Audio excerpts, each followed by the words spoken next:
I never thought I'd hear my wife of 15 years plan my destruction over a glass of Chateau Margaux.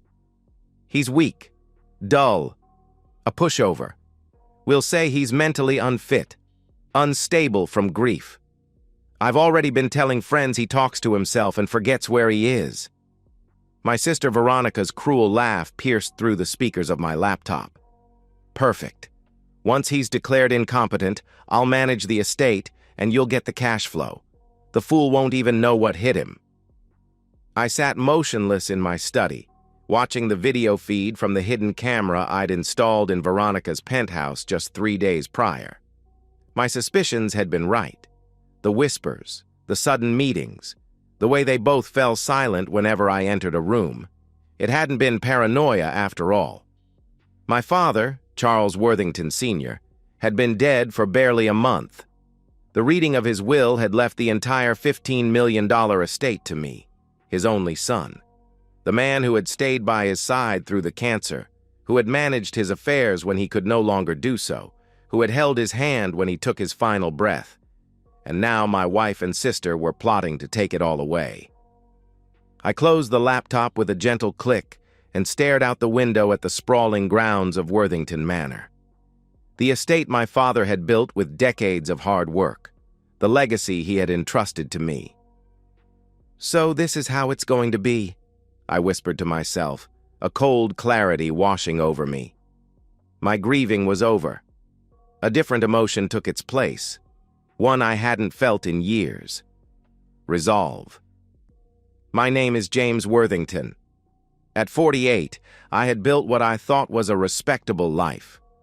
After a successful but unfulfilling career in investment banking, I'd returned home 5 years ago when my father's health began to decline. I managed the family's various business interests while caring for him, finding unexpected contentment in the quieter pace of life. Angela had been less enthusiastic about the move from our Manhattan apartment to the countryside estate in Connecticut. She'd built her identity around being the wife of a successful finance executive, hosting dinner parties for the right people, attending the right events. The woman I'd fallen in love with at 30 had always had ambition, but I'd mistaken it for drive rather than raw hunger for status and wealth. "It's temporary," I'd promised her. "Dad needs me." Temporary became permanent. My father's health fluctuated, with momentary improvements giving way to steeper declines. Angela's resentment grew alongside his deterioration. "We're wasting our lives in this mausoleum," she'd complain, gesturing around the historic mansion with its old-world elegance. "For what? So Charles can die surrounded by his precious antiques?" I should have seen it then, the contempt in her eyes, not just for our situation, but for me, for my loyalty, for the very qualities she'd once claimed to love. My sister Veronica had always been distant. 10 years my junior, she'd left for Europe after college and established herself as a minor socialite, flitting between Paris and Milan, always with a new wealthy boyfriend and a new dramatic crisis requiring financial assistance. Dad had continued to support her lifestyle with a generous allowance, despite her absence during his illness. I never begrudged her that money. Family was family, after all. How naive I had been. When Dad finally passed, I felt hollowed out, but at peace. I had done right by him. He had died knowing he was loved. What I hadn't anticipated was how quickly the vultures would circle. Veronica flew in for the funeral, all designer black and practiced tears. Angela suddenly became the grieving daughter-in-law, organizing the reception with efficiency she hadn't shown in years. They whispered in corners, made phone calls from the garden when they thought I couldn't hear. Started having regular lunches together despite having barely tolerated each other before. That's when I first suspected something was wrong. The day I overheard Angela on the phone. "Yes, the old man finally kicked it. Now we just need to handle the other problem." I ordered the surveillance equipment that afternoon. After discovering their plot, I began noticing things I'd been blind to before. How Angela's eyes never lit up when I entered a room anymore. How she'd check her phone whenever Veronica texted, then make excuses to call her back from another room. The way she studied me when she thought I wasn't looking, not with love, but with calculation. I installed more cameras, placed audio recorders in strategic locations, created a secure cloud server where all footage was automatically uploaded. I became a spy in my own home, and what I learned broke whatever remained of my heart. I never loved him, Angela told Veronica over lunch 3 weeks after Dad's funeral. He was safe, stable, his family had money. Do you know how boring it's been? 15 years of the same missionary position life?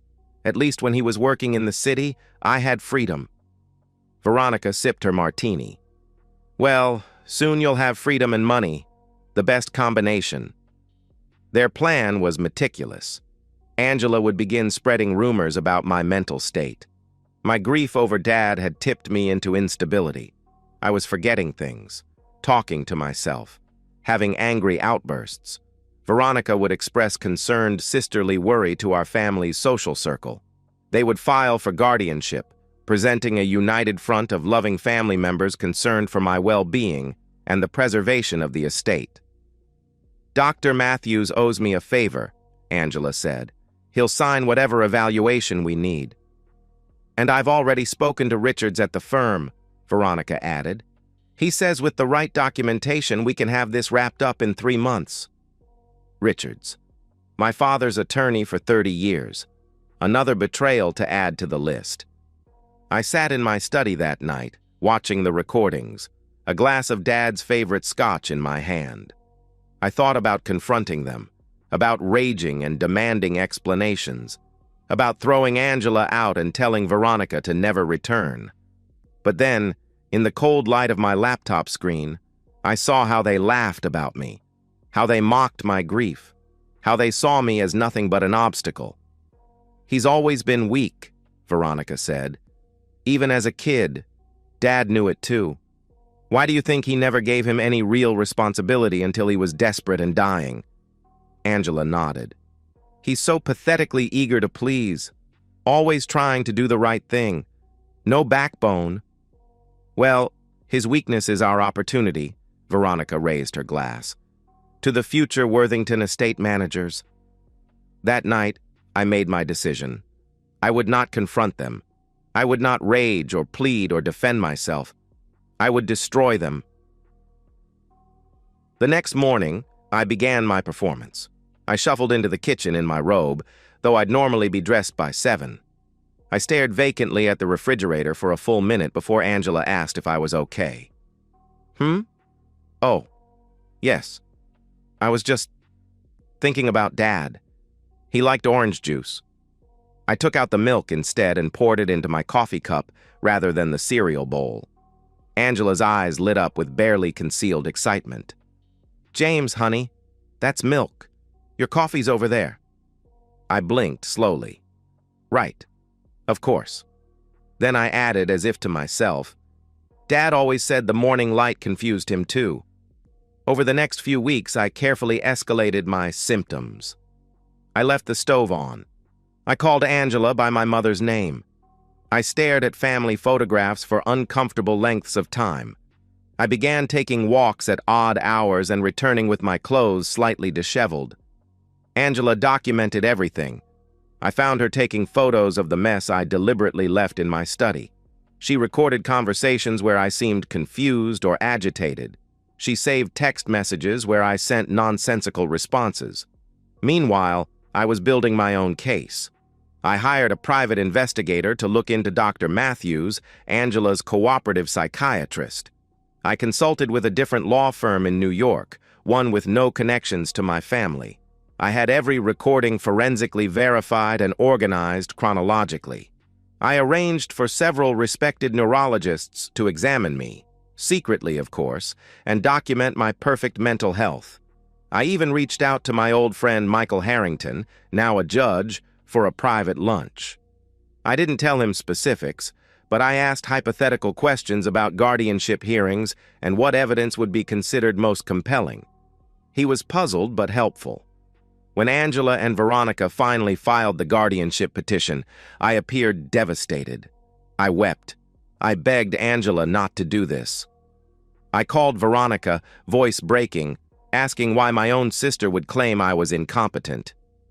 "It's for your own good, James," Veronica said smoothly. "You're not well. We're worried about you."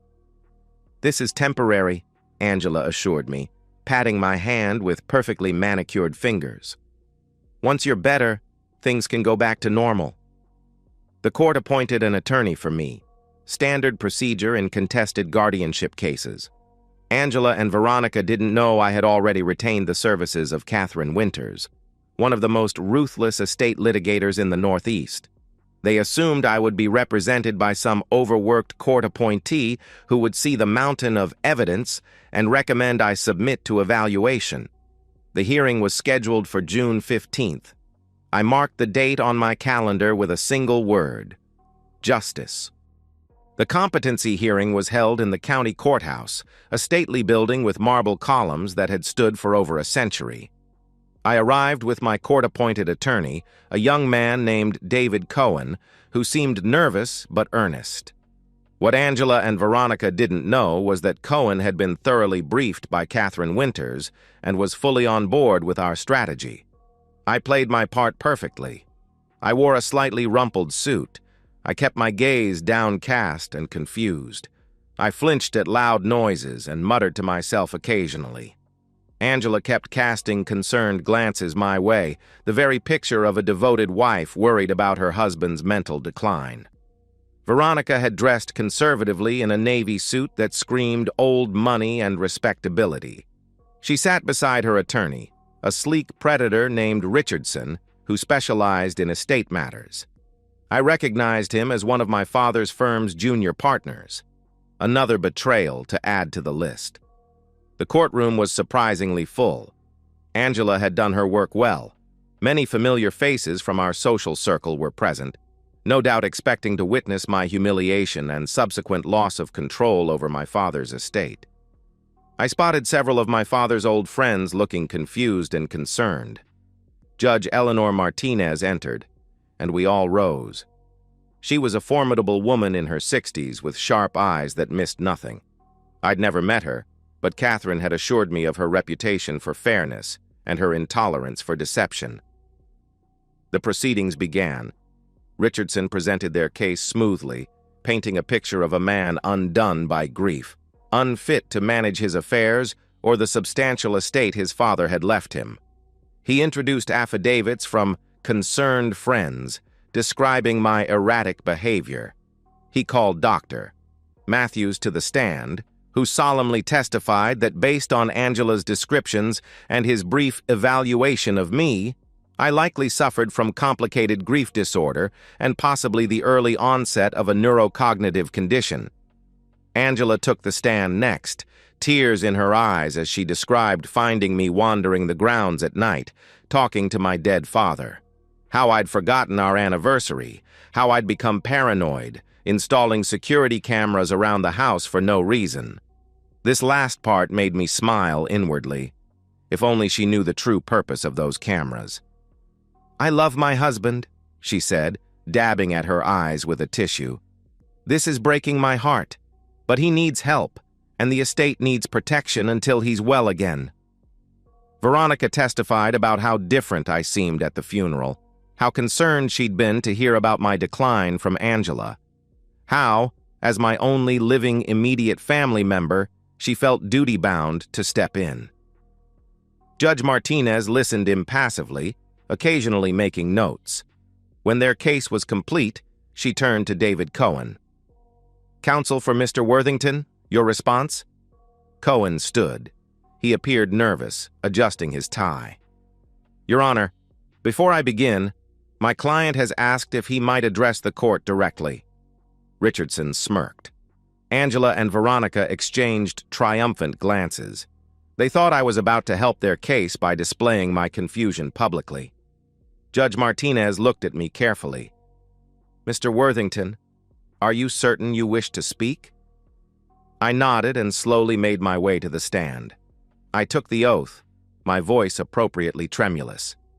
I sat down, shoulders slumped, eyes downcast.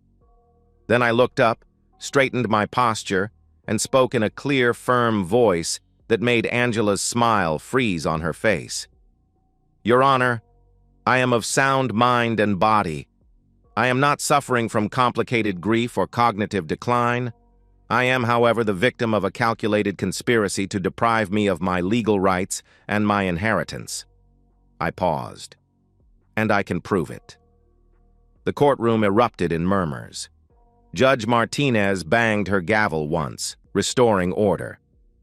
"Mr. Worthington, those are serious allegations. Do you have evidence to support them?" "I do, Your Honor." I gestured to Cohen, who nodded to a technician at the back of the room. The lights dimmed slightly, and a screen descended from the ceiling. Cohen handed me a remote. "Your Honor, with the court's permission, I would like to present Exhibit A." I pressed play. The screen filled with crystal-clear footage of Angela and Veronica in Veronica's penthouse, the very conversation I had discovered weeks ago. "He's weak, dull, a pushover. We'll say he's mentally unfit, unstable from grief. I've already been telling friends he talks to himself and forgets where he is." "Perfect. Once he's declared incompetent, I'll manage the estate, and you'll get the cash flow. The fool won't even know what hit him." Gasps filled the courtroom. Angela's face drained of color. Veronica lunged to her feet, but Richardson yanked her back down, his own expression horrified.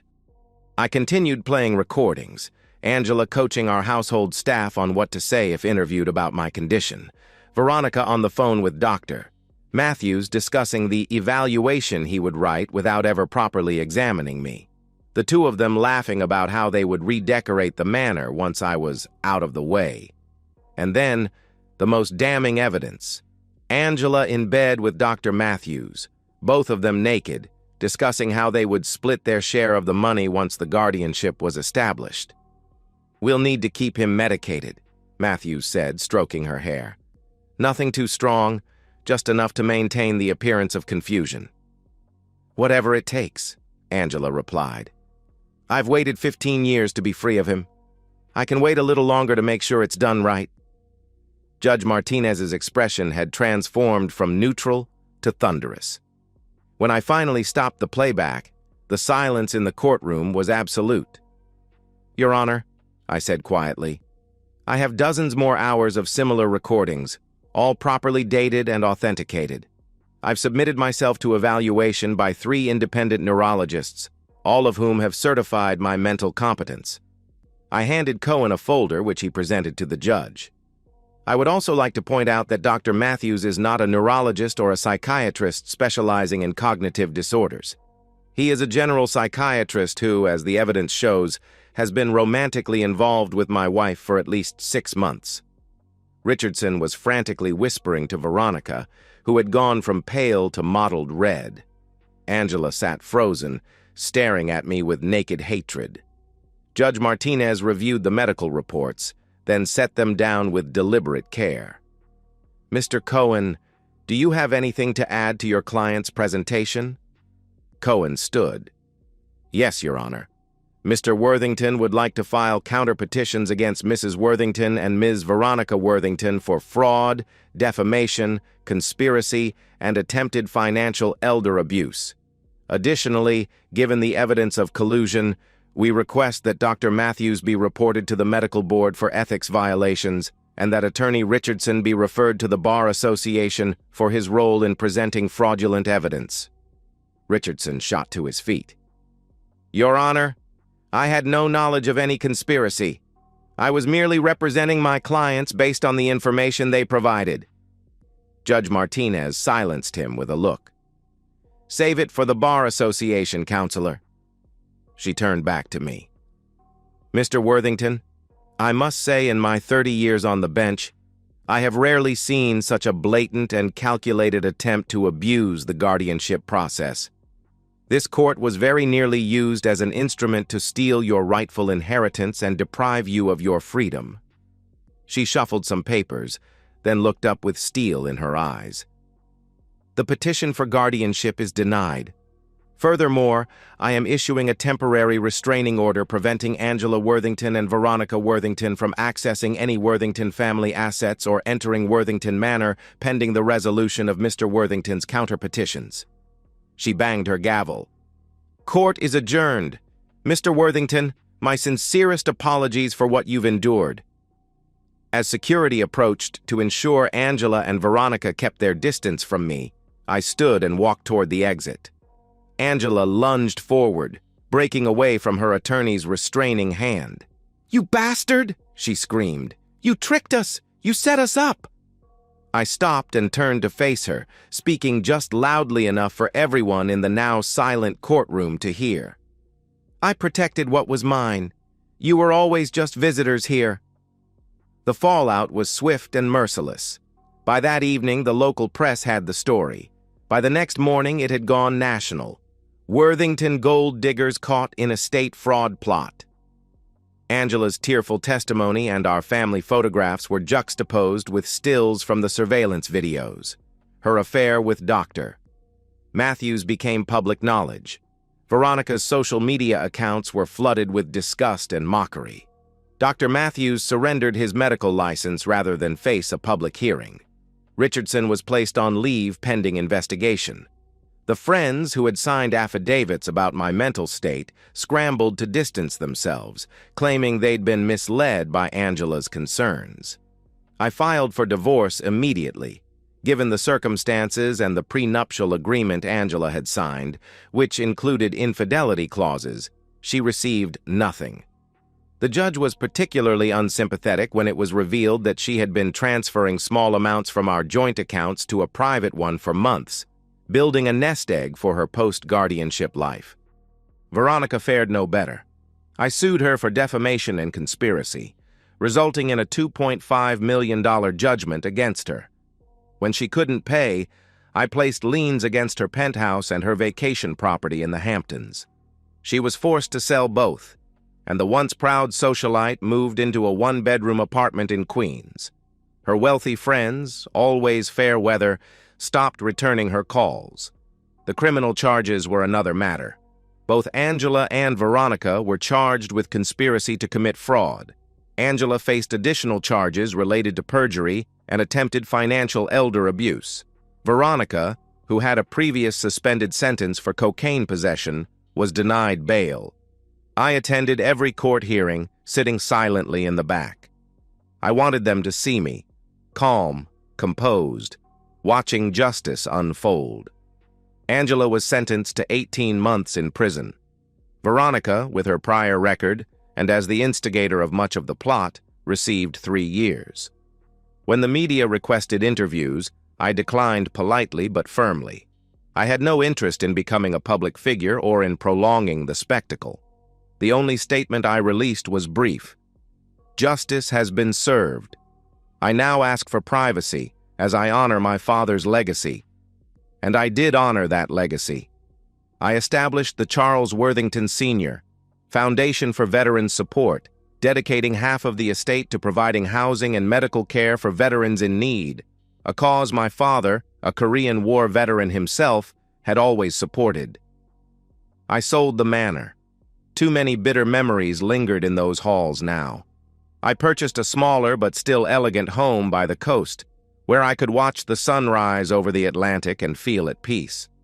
Sometimes, in the quiet mornings, I wonder if I went too far, if I could have found a gentler way to expose their treachery, if the public humiliation and criminal charges were excessive. Then I remember Angela's voice. He's weak, dull, a pushover. I remember Veronica's cruel laugh. I remember how they plotted to drug me into compliance and steal not just my inheritance, but my dignity and freedom. No, I did not go too far.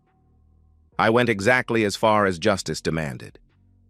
Last week, I received a letter from Angela, sent from prison. I recognized her handwriting on the envelope. I held it for a long moment, feeling its weight in my hands. Then I dropped it, unopened, into the fireplace and watched it burn to ash. Some betrayals can never be forgiven. Some wounds never heal. but I have found a strange peace in the aftermath of destruction. I am not the man they thought I was, weak, dull, a pushover. I am James Worthington, my father's son, and I protected what was mine. They were always just visitors here. And that's the end of today's story. If you enjoyed it, please give this video a thumbs up and drop a comment below. Your support helps the algorithm push my content further. If you're new to the channel, don't forget to hit that subscribe button. It really helps me keep creating more stories for you. Thanks for watching, and I'll see you in the next one.